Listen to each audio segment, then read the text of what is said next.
La qualité d'être à laquelle l'homme participe dans l'acte de pardon, n'est-ce pas ce que les traditions ont appelé la compassion ou la miséricorde? La dimension matricielle, dirait Chouraki, de l'étang, cela ne nie en rien la justice. Il faut le rappeler, avant de pardonner, il existe une exigence de justice et de clarification. Mais Yeshua précise, si votre justice ne dépasse pas celle des pharisiens, à quoi bon? Sans pardon, la vie entre humains serait invivable.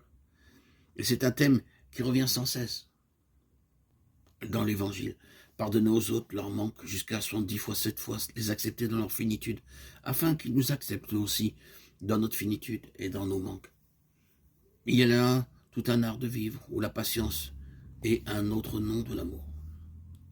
Ce verset du Notre Père est sans doute le plus thérapeutique de tous.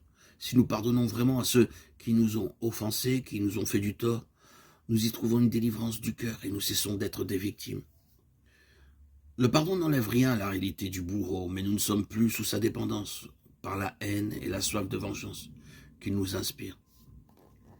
L'exigence que justice soit faite, que justice soit rendue, ne nous maintient-elle pas encore sous la dépendance de ceux qui nous doivent cette justice?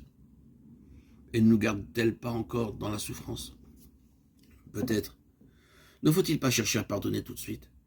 La miséricorde est le fruit de la justice, et c'est lorsque justice est faite que le pardon peut advenir. On parle quelquefois trop vite de pardon et de miséricorde. Il faut laisser le travail de justice s'accomplir, et alors la parole de la sagesse incarnée viendra peut-être nous rejoindre pour sécher toute larme de nos yeux et approfondir notre cœur. Père, pardonne-leur, ils ne savent pas ce qu'ils font. Celui qui comprend tout, pardonne tout, disait encore Platon. Mais quand on a trop mal, on ne cherche pas à comprendre. Il faut que nous soyons libres de ce mal pour comprendre et pardonner. Qui peut dire qu'il l'est vraiment, si ce n'est cette étincelle de vie et de lumière qui habite tout homme venant en ce monde et qu'aucune ténèbre ne peut éteindre? Évangile de Jean. Le je suis qui aime en nous malgré nous. Ce n'est jamais le moi qui pardonne, c'est le soi. C'est pourquoi il ne faut pas se forcer à pardonner.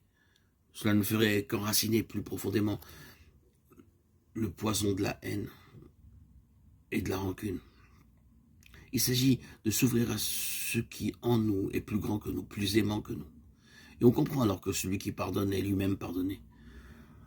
Le don de la vie peut de nouveau circuler en lui, et par-delà le don, la présence de l'être qui se donne. Avant de mourir, il est important de pouvoir pardonner, partir léger, pardonner à ceux qui nous ont fait souffrir, pardonner leurs manquements, pardonner à la vie, pardonner à Dieu, le pauvre Dieu que nous avons fait à l'image de tous nos manques. Enfin, surtout peut-être se pardonner à soi-même, non seulement le misérable petit tas de secrets que nous sommes, mais cette indigence, cette paresse à vivre et à aimer, ce manque à être que fut notre existence. Il n'est pas nécessaire d'attendre les derniers jours pour vivre cela.